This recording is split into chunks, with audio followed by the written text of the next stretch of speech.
What's happening, everybody? Happy Sunday. Hope everyone's Sundays are going well. I know that a lot of y'all, or I shouldn't say a lot, but I know that some of you are probably watching football. The Eagles are playing the Commanders at this moment. I don't care for either team, so I'm not watching. But also, I was doing some other things. Like my days are altered right now, so I was doing some of what I needed to do. Okay, shout out to all of you who have made my Cara Maria interview my second most watched interview. I have to say that. I thought it was going to be number one. It could still get there because it's only behind Wes' interview views wise by about 250 views. So it's possible for it to get there. I mean, Wes' interview took a few months before it got to 1,200. And Cara interview got to 958 views in 2 weeks. So I would still say it's possibly on pace to pass that number overall. But I know that at the beginning it's reached its peak, I think, in terms of when it's going to be at its most popular. Okay. I have a topic that I'm going to bring to the table. Give me a moment, though. Give me a moment. All the colors. Ooh. Yeah, I just figured something new out. Okay, let's see.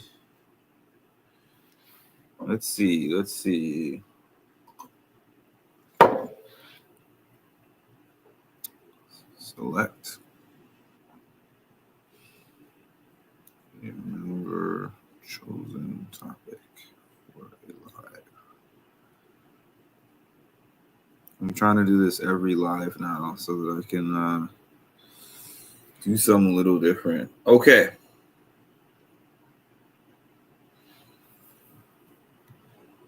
Hi, Charicity. So,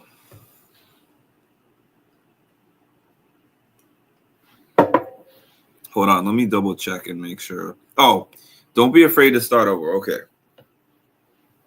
Need my topic about not being afraid to start over.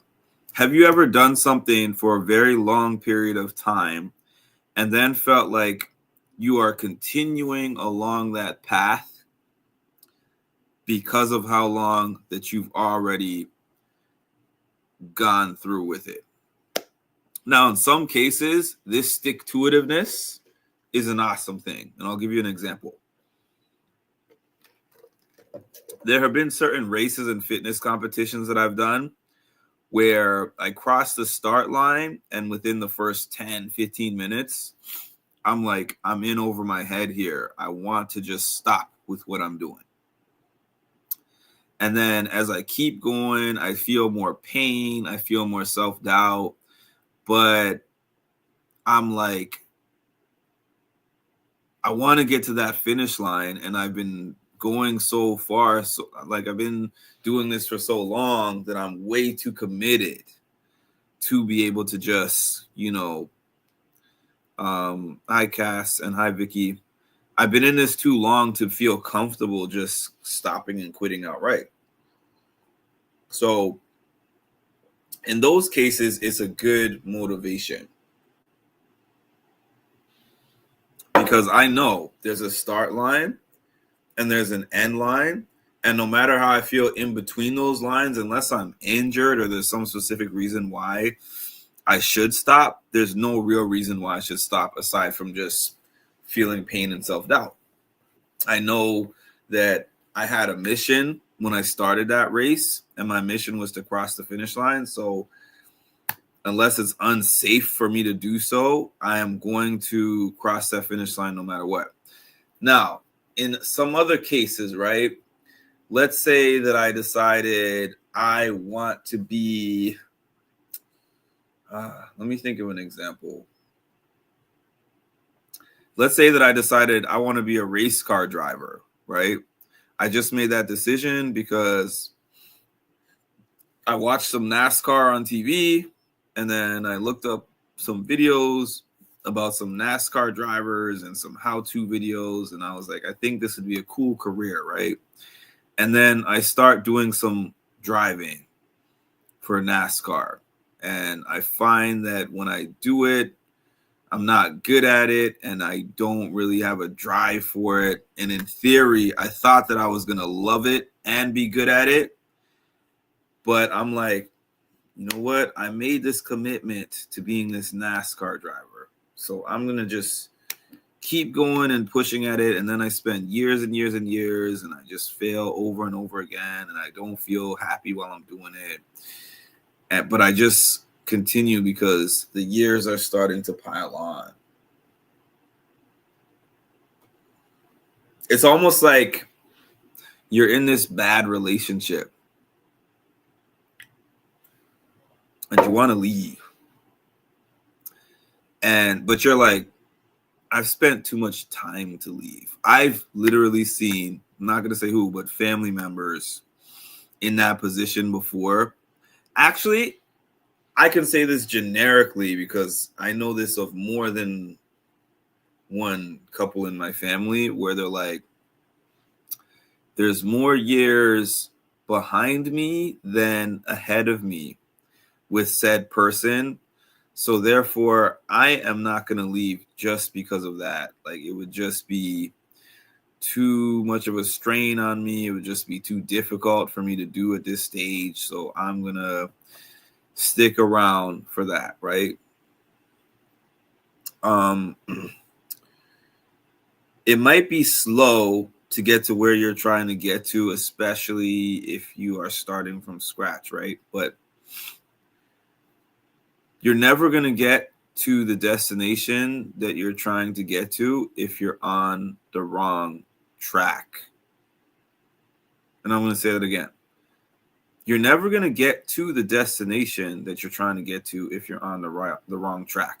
This example might not resonate because of the location. You know, I live here in New York. So there's a train that is right near my house. One side of it goes to Manhattan and the other side goes to Long Island, which are in opposite directions. So depending on which side of the track I stand on and which train I get on, I'm either going to New York City, Manhattan, or I'm going to way out into Long Island, right? So I can sit on the Long Island train for as long as I want to be on that train. It's never going to end up in Manhattan because it's not a Manhattan-bound train. So you can commit to doing something that is not in the direction of where you want to go, right? And you can stay there because you feel like I'm being resilient. I'm being resilient by staying on this train that's going in the wrong direction. And you're like, I've already committed this much time, so I'm further away from Manhattan because I've sat on this Long Island train for so long, right? The longer you sit on the train that is going in the opposite direction of where you're trying to go is the further away that you're actually going to get from where you're trying to get.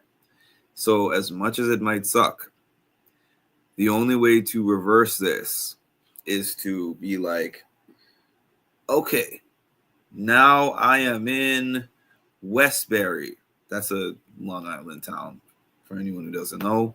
This is where I am. Let me get off the train and let me look at a map. Okay, the map shows me that I am now 3 hours away from Manhattan where I'm trying to go. The longer you actually sit on the train that's not going in the right direction is the further away that you're actually getting from the direction that you are trying to go. So my whole message here is don't be afraid to assess your situation. I've been trying these different things and they are not aiding towards where I'm trying to get to in my life. Now I have to figure out from here, what do I do and where do I go from here? And sometimes you have to admit to yourself, I have been wasting time going in this direction that is not for me.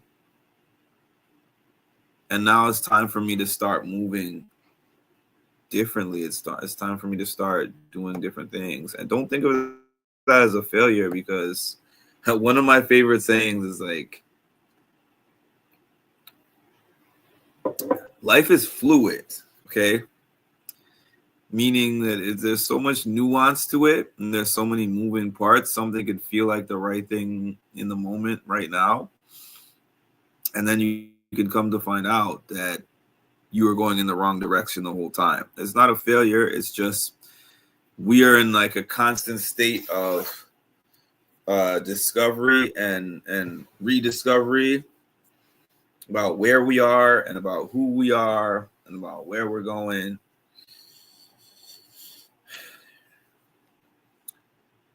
I'm just coming in from outside, by the way. It was cold outside, but I think moving around so much, now that I got inside, I'm hot.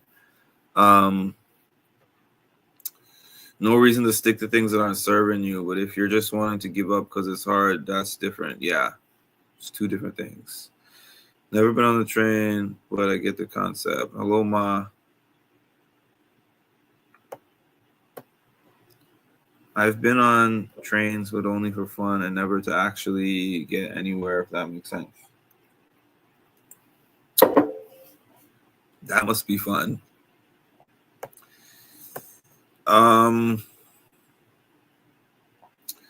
Just say the further away you go from the Lego store on Fifth Avenue, getting lost in Times Square, the further you are from Marc. Massive oops. Where were you going on the trains, Ma? I still can't believe I wound up at Madison Square, which would have been the easier place to find, ironically, for me. The trains at amusement parks.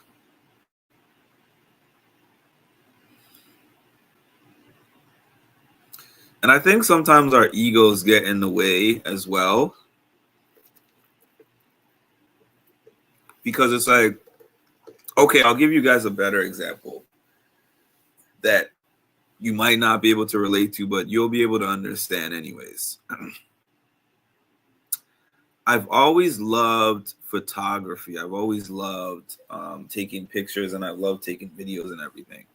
When I was a kid, I used to go to summer camp, and my favorite class in the summer camp that I went to was the photography class. And this was old school photography we're talking about. By that, I mean, we had the cameras, it was before the digital camera era. So you get your camera and you got to look through it. You take your pictures. It's the film cameras. And we actually had a dark room. So we would take our pictures and then we would go and develop our own film, which is always the coolest part of my summer.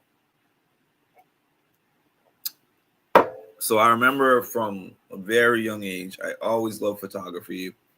Whenever we had an event, a significant event, a wedding, birthday party, some kind of family get together, whatever, I'd be the kid where they're like, hey, here's this camera, take pictures of everything or take videos of everything. And I would walk around. I was like my grandpa's protege because he loved doing that stuff. So just hope you get yeah, exactly. And then hope that you don't accidentally open the back of the camera and then the film gets exposed and then you have no photos after all that. You lose your whole memories. Yeah, but anyways, fast forward to maybe about 2014, 2015, around that time, about a decade ago, I was going to this specific gym. And in this gym, I used to take pictures and videos of all the events and classes that they had with my phone. Not for a job, just because I enjoyed doing that. I was like, I like this gym, so I'm going to give back in a way that I know how to give it back, which is, take videos, post them on Facebook, whatever. So the gym instructors and the gym owners really liked my pictures and videos, and some friends encouraged me, like, hey, I think that you could make a career out of doing media work. And I had never thought of that. I just did those things for fun. But the more people said it to me, the more I was like, maybe I was born to do media work. And I don't mean media work like how you guys think of the media work that I do. I mean media work in a sense of not like interviews and stuff like that, but just capturing events, videos and pictures and stuff like that. So I quit my job that I was doing at that time. Granted, it was not really it wasn't a full-time job. It was a part-time job. It didn't pay all that much, but I quit my job for the sake of pursuing that specific passion of doing media work with my camera. And when I first started doing it, it was kind of cool. I liked it because, to give you an example, I think my job at that time was paying me, minimum wage at that time was $10 an hour, and they might have been paying me $11.50 an hour. Like $11.50 an hour, right? So part-time. I feel like $11.50 working for 1 hour and getting $11.50 as a grown man or a grown adult is slavery. So even as a low paid photographer / videographer, the least that I was getting for an hour of my time was about $50. That was the minimum that I would get for 1 hour of my time, was about $50. And that was for people that I had worked arrangements with that were like, we're going to work together and you're going to, like, let's say I'm going to capture footage for you 3 days a week and for a month, and you're going to give me $600 up front. And then, it amounts to $50 an hour, but I'm getting the $600 up front. You get the point of what I'm saying. So it's quite profitable, and it was fun at first. But then there's a few things that were happening. I didn't like the negotiations aspect of it, because if I had like some kind of manager who would negotiate it for me and all I had to do was, hey, Mark, I negotiated this $500 project for you. All you have to do is show up and complete it. That's one thing. I was my own manager, so I had to negotiate the business ends. I had to make sure that people paid me. Now, when it came to the vision of what people wanted from my work, especially the videos, when you do free work for people, they love everything that you did because they didn't have to pay for it. Once they start paying, they're like, can you change this? Can you change that? I didn't expect it to look like this. My vision is this. I would like this. I want this much footage. You only covered an hour and I wanted 2 hours. It was just so much requirements and back and forth. It got to the point where I said, now picking up my camera is stressful. And for my whole life, picking up my camera was a fun thing that I always loved doing, and then it became stressful. But I was like, you know what? These are just growing pains that I have to just wade through. And once I get through the growing pains, I'm now going to have this new career that I love, that is just going to be amazing for me and something different that I had never done before. But after some time of doing this and trying to do it as a career, I got to a point where I realized not every passion can be a career. And I remember talking to a friend of mine who was a photographer. And I remember I asked her one time if I could book her to take photos at this event of mine. And she said to me, no. And I was like, what do you mean no? She said, I might come to your event and support you. And I might even take pictures at the event. But she said, I love photography, but I don't do it as a job. It's just something that I love.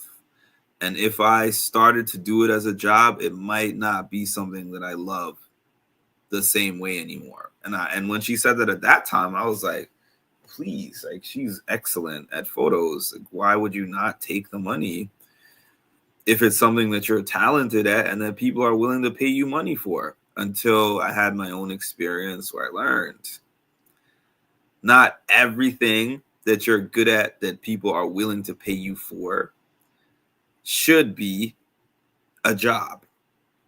So I came to my own realization that I'm dropping this as a job. And I have not done photography, videography really as a job since maybe about 2018 or so, 2019. I mean, I have occasionally picked it up when somebody just knows that I do that. And it usually has to be like a family member or someone I'm close to or something. I don't advertise that service.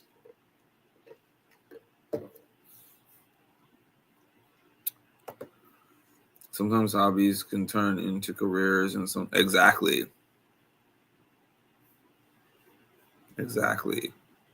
I made a statement that it's like sometimes the business can perverse your passions. And what I mean by that statement is sometimes when you mix the business with that hobby, it can ruin the hobby for you. And it did that for me with photography, where to the tune of I didn't pick up my camera for 1 year, literally. Before I started doing it for business, if you saw Mark, you saw a camera in my hand.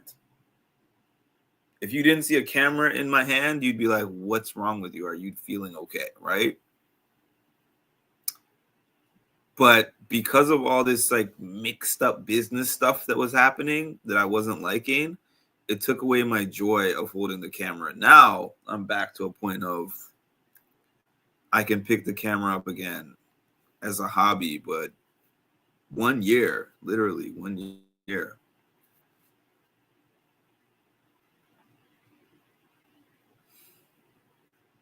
And it could have been something where I kept trying, thinking that it was going to get better. Oh, let me keep doing this. Let me keep trying with this. Hopefully, over time, I'm going to learn to balance the balancing act of figuring out how to make money doing this and love it at the same time. Like, but no, I actually sat down and thought to myself, before I did this as a business, I always loved pictures and videos from the time I was very little. As soon as I started doing this as a business endeavor, I started to dread picking up the camera. And then the other thing is, right, when I would bring my camera to friend and family events and I wasn't paid to do that, it was fun. Like, I'm going to snap some great pictures that other people are not going to have. And at my leisure, whenever I want to, like my cousin's wedding that she just had. Oh, well, not just had, but she had it last summer. Brought my camera over there. I took some beautiful pictures of her.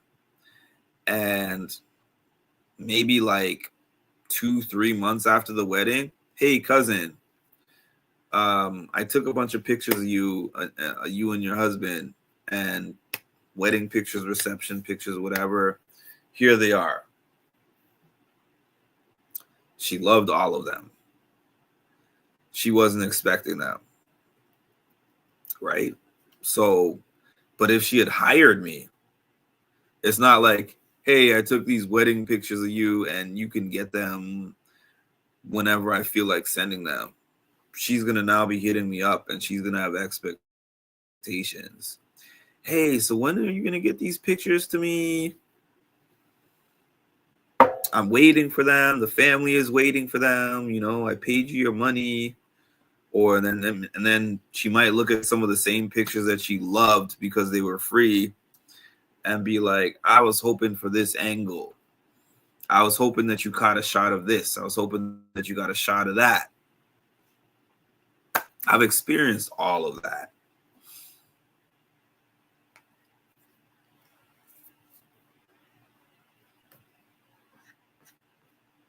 So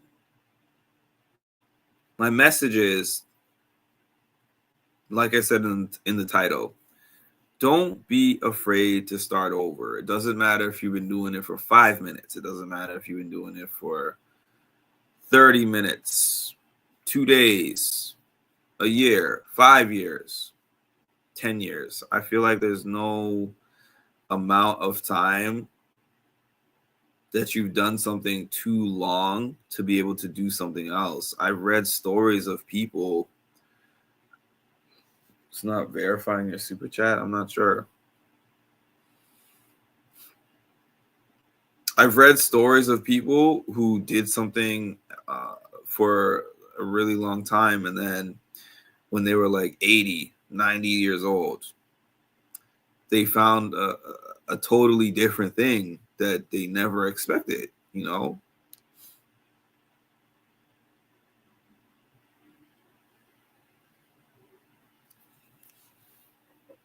So that's it. I would say don't think that you've been doing whatever you're doing for too long to be able to shift, pivot. At any point and at any stage in life, you could find a new passion. You could find a new direction. You could find a new career. You could find a new relationship. You could find, you know, like a new hobby. You don't have to stick to one direction because we're multi-directional, you know.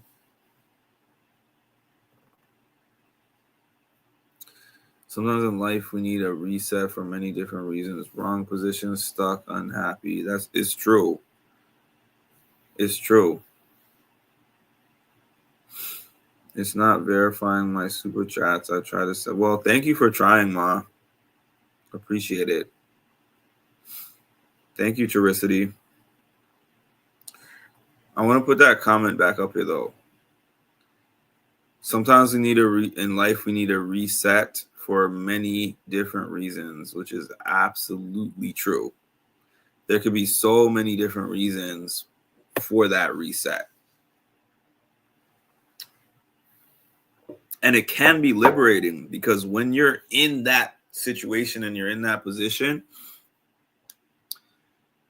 you're sitting here, you can feel trapped. Like, I am a slave to this set of circumstances. I can't do anything else.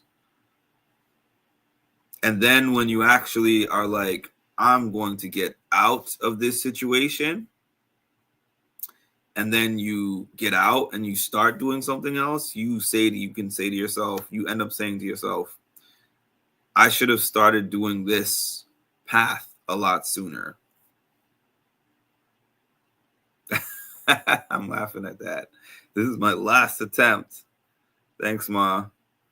Last attempt, Ma versus Super Chat. I appreciate that, Ma.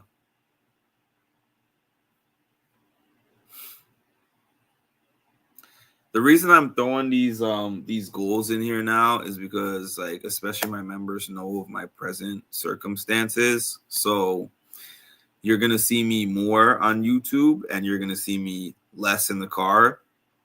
maybe that's a good thing, because I've wanted for a long time to be home more and in the car less, because I've been very stressed having to be spend like 75% of my week in my vehicle, driving all over the place and solving all the world's problems. So I think the goal of everybody should be to work a little less, make a little more.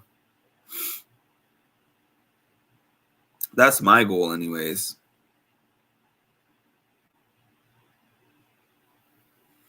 And it just needed me to start it.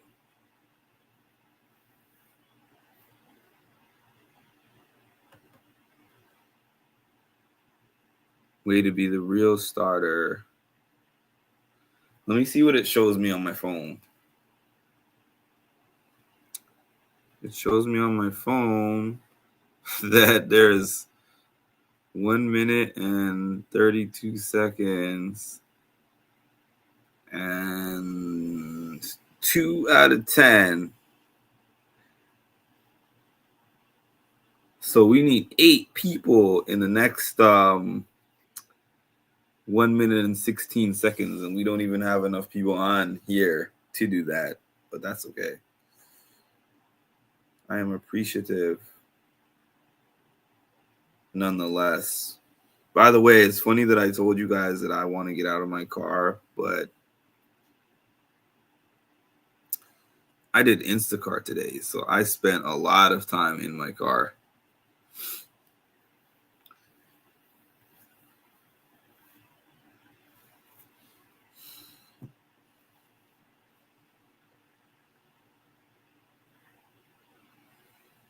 That's one of my goals, as well as emotional regulation.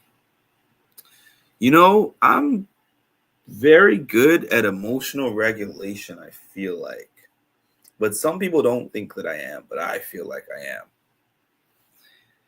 And the reason I feel like I am is because I think of the way that I respond to things versus the way that I want to respond to things.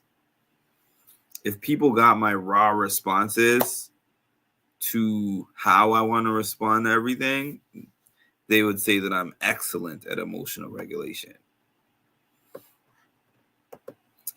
It's okay. I did a class years ago and learned about resetting. That's cool. I don't think I ever learned that in a class, but I've just learned it from life experiences, I guess. You did. It could be 3 if I had more than 62 cents right now. Bro's poor. I'm not.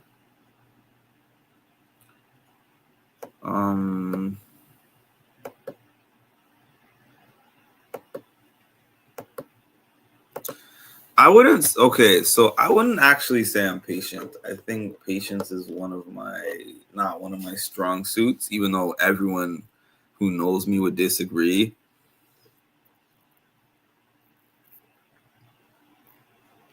People always tell me that I'm patient and I'm calming. Most people. Some people don't think that, but like the majority of people who know me say that, right? But the reason why I give off the illusion of patience is because I have been in too many scenarios where, number one, I ended up having to apologize a lot, or two, my lack of patience has cost me people, jobs, finances. It has cost me too many things having people hear my first reaction to whatever it is that is going on. So I learned through many years of therapy. I learned how to not let people know my first reaction, unless it's somebody that I trust.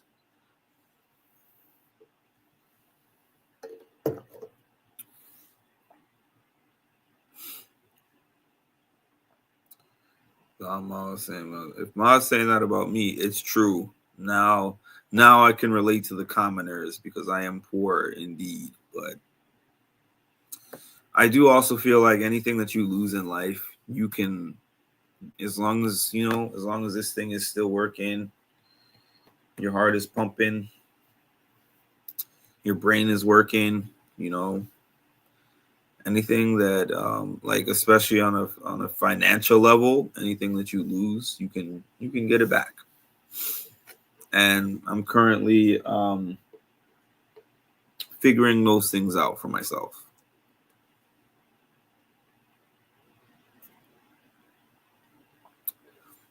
The patient comment. Oh, hi, Palaver.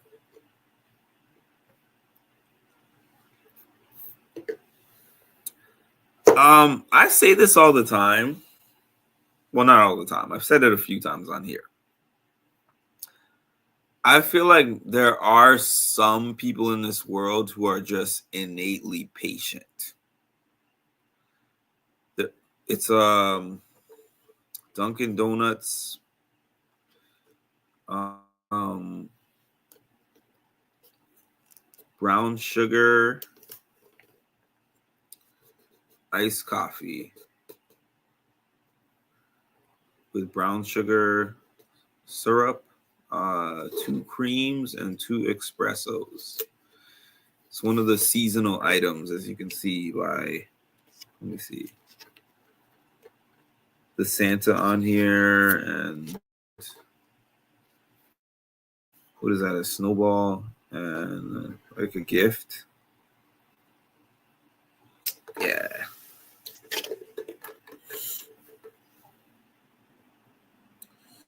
You have me a brown sugar.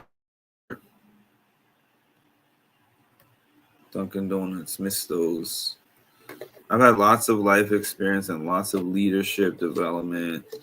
I feel like I wish that the people who were supervisors and managers at these jobs that I've been at, I feel like they've had I feel like I wish that they had your experience, because I think that my work experiences would have been a lot better with that being the case. Hey, patience. Listen, something that my grandmother has told me, not about patience, but she said to me, your educational background is not what has gotten you in the positions that you have gotten yourself into. She is like, your personality, your temperance, like things that you can't learn in school are things that have gotten you in the spots that you have been in over the course of your life. And I think that patience is like one of the most foundational traits that lead people into higher positionings in life. If I probably just made up a word, but that's okay.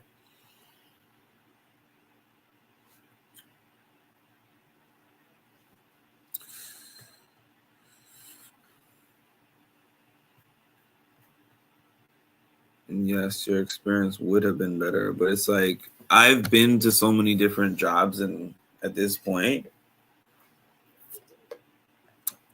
out of all the jobs that I've done in my whole life, I can think of 2 managers that I had a great experience with. And I have done a lot of jobs with a lot of companies. I've only had 2 great managers. And one of them I no longer am in contact with.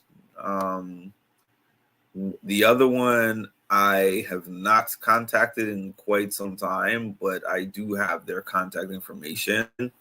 And at times they have advised me on many things. But this manager was so excellent and produced the best version of me that any company has ever seen.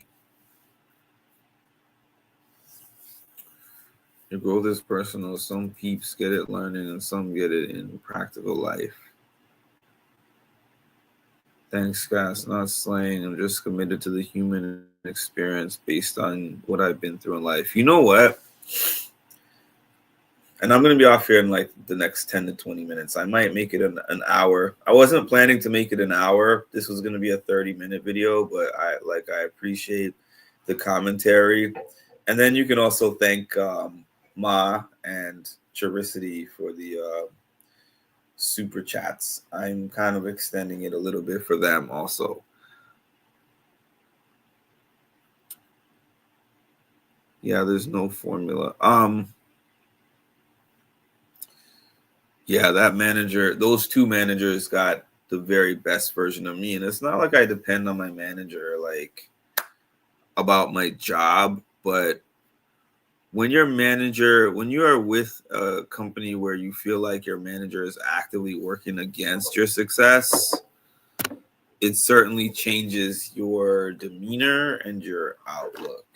That's the way that I feel about things. Mm-hmm.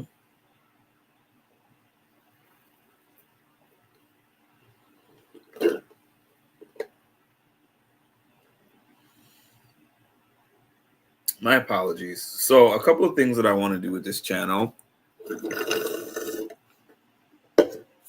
I do want to eventually figure out a way to do music on this channel. But I'll figure that out. Life experience is the best teacher. Yeah, and I find that they put a lot of people in managerial positions based on their educational background only. And I feel like you need to know how that person is in high pressure scenarios. Because to me, that can be way more important than what they know. The college part of it, the degrees part of it is literally just what they know. But once you throw them in your company, now you're in spaces where there's going to be high pressure things happening every day. There's going to be like expectations that are dropped from upper management onto this middle management. And now they are trying to figure out how to get things done. And by get things done, I don't mean they're getting it done. I mean, they're figuring out how to get the people working under them to do those things. And the people up here are not looking at what the people here in the middle are doing to get the people down here to do the job. They're just looking at, I'm asking you to produce these numbers. And then this person does whatever they do here. And then they're like, here's these numbers, but they don't know how they're actually accomplishing that. And at my last job, which I can now call my last job, I know the team morale was extremely low, and it's now going to be even lower without me being there. It's going to be even lower. It's not my problem anymore, but I just know that's how it is. Thank you so much, Palaver Girl. They don't. I mean, like, I know there are certain jobs. I had a manager. Now I can say this freely. I had a manager that got like a job in, I mean, they got a degree, a master's degree in like political science or something like that. Oh, no, industrial science. That's what it was. Industrial science. This was a person leading a mental health operation. And they got a degree in industrial science because their degree, just having the master's degree, qualified them to be a supervisor.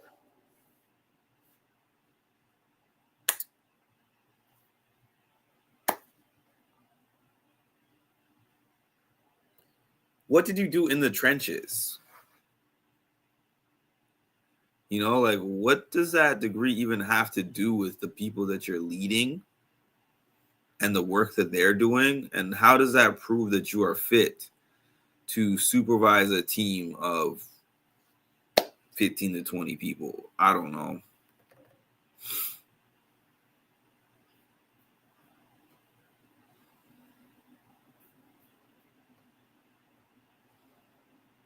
Managers are just weirdos like that. Yes, Palaver. Exactly, Palaver girls. So many managers are there just because, yeah, they kiss ass. Yeah, 100%. 100%.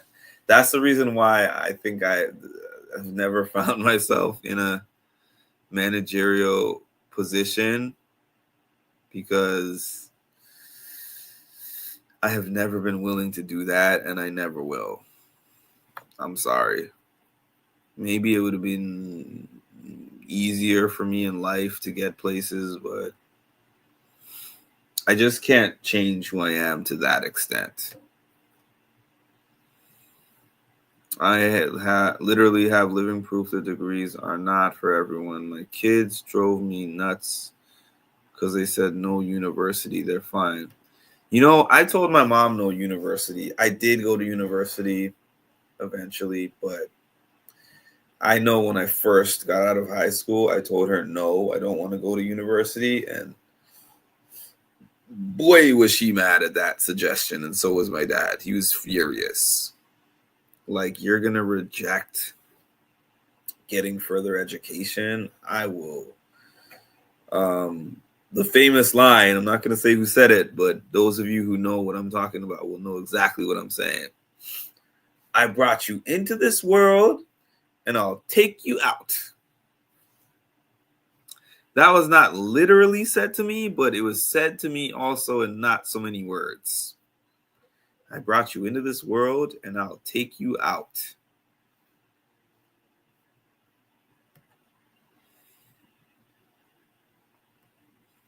Because people are going to say I'm supporting the person who said that, but I grew up on that show, and I will forever stand by that. Personal transgressions are personal transgressions, but that doesn't change the fact that I learned many life lessons from the TV shows that I grew up watching. I rocked the boat in that area. My management always kept hoping I'd fall in line wherever I go, but that's not me.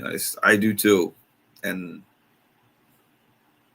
look where it's gotten me, but it doesn't matter, because I feel like one day when I boss up and I figure out the formula of being my own boss, I will not just be the boss of whatever it is that I'm doing,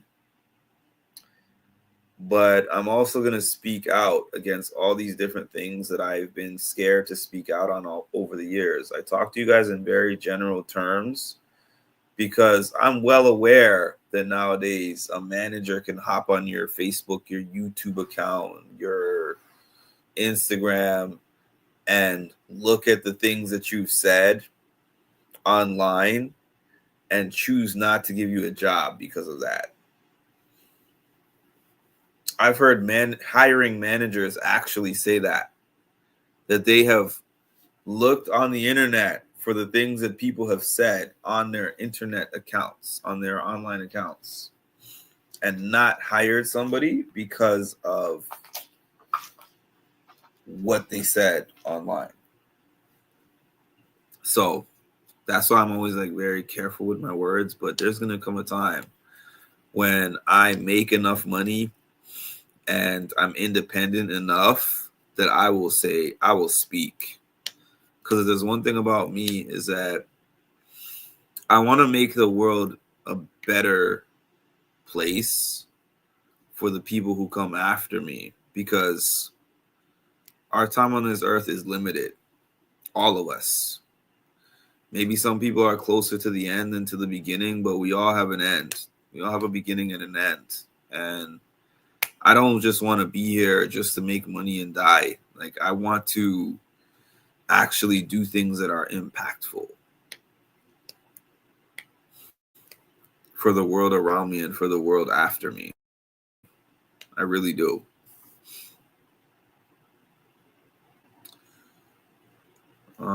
Implied threat. My mom said the same. Right on, Juricity, and I feel you, Mark. I really believe you've done the work. You're on the right path. I do. Thank you. I always was lucky enough to move up. Yeah, I've not been in that spot, fortunately. But I also don't really have a desire to move up. Moving up for me is only like a matter of, in this position I make this much money, and in this position I make this much money. Aside from that, it's not like a goal of mine. But it's like, my dad was that person.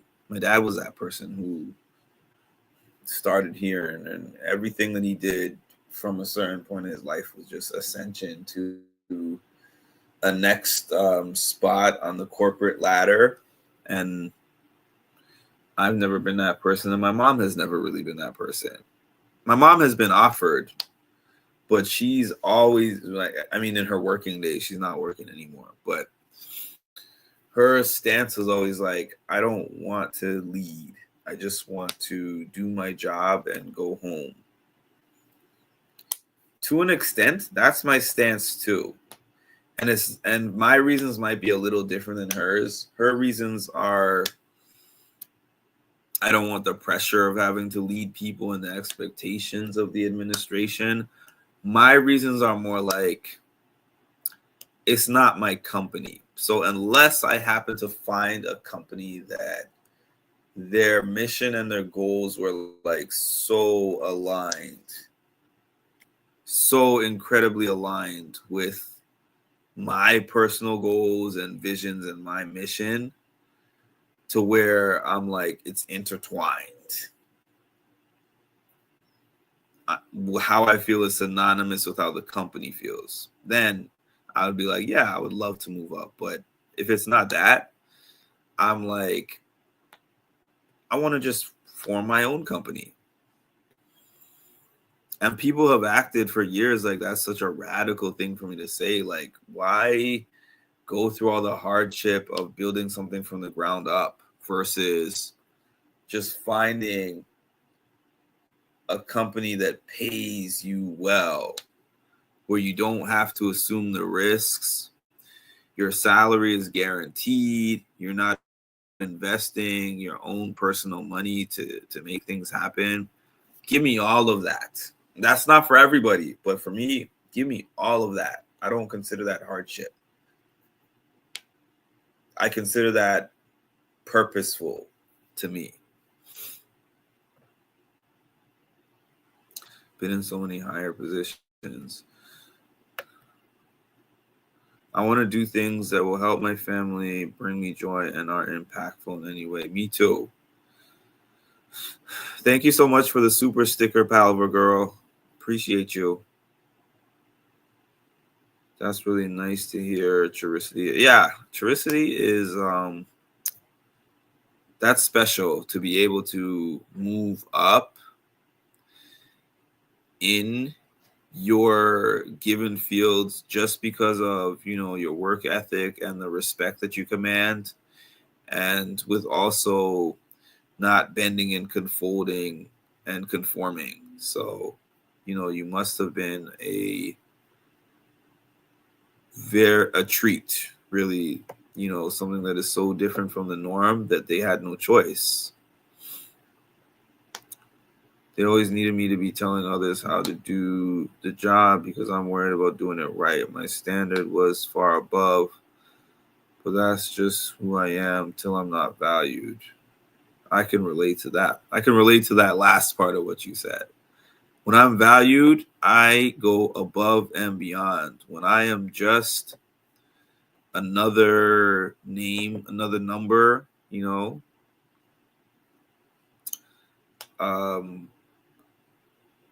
I do just what I have to do and I go home. You can call that whatever you will, but in college, when I was in my when I was doing my business management degree, one of the first things that I learned in like business 101 was that they have done so many studies and discovered that positive reinforcement does a lot more for people than negative reinforcement. What that means is somebody saying, do this or you're going to get fired, do this or you're going to get written up, do this or else, do this or else. People might do things temporarily for those reasons out of fear. But that's not the signs of a good leader. A good leader will tell you what you're doing well. The manager that I told you was so good to me, that was so like the best manager that I ever had. This is one of the reasons why, what made her the best manager I ever had. She said, I'm here for you. Not as in I'm here for you, Mark, but like I'm here for you, the employee. My job is to make sure that you're trained well, that you're supported when you're facing any kind of difficult times.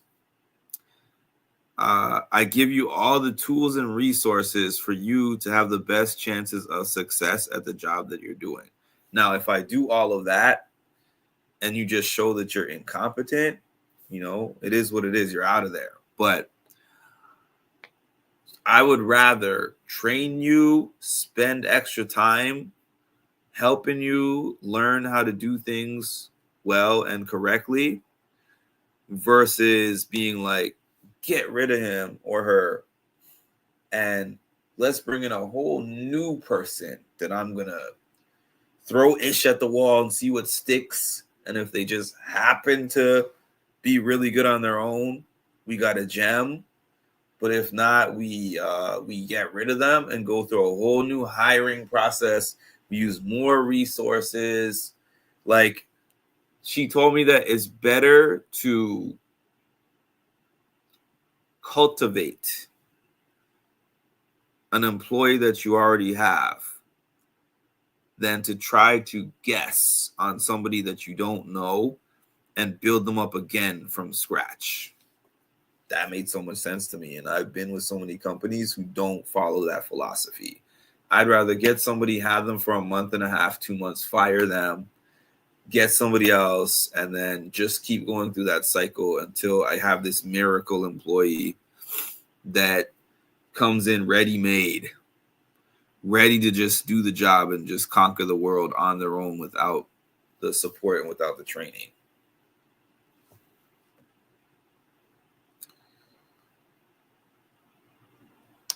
Oh, okay. I read those 2 comments already. I put them back up. I thought those were new comments. I'm sorry, y'all. All right. Well, I've almost reached my hour, but I want to thank everybody for joining this live. Thank you for the super chats. Thanks for the comments. Whether you super chat or not, I still appreciate you joining my lives and for adding to the discussion, because as you can see and tell, the longer, the more comments that I get in here is, you know, the more that I give y'all, because I feel like I'm giving back for the engagement. Pretty low key. I'm a person that's happy and can have a smile no matter what's going on. Supervisor calls are my favorite. They love me. I'm a problem solver. That's awesome. So, what do we have going on this week? The challenge, rivals. The challenge All Stars 5 Rivals theme starts on Wednesday. I'm pretty excited about that. The Traders is going to be on Thursday. I caught I think we're on episode 5. I just caught that episode this weekend.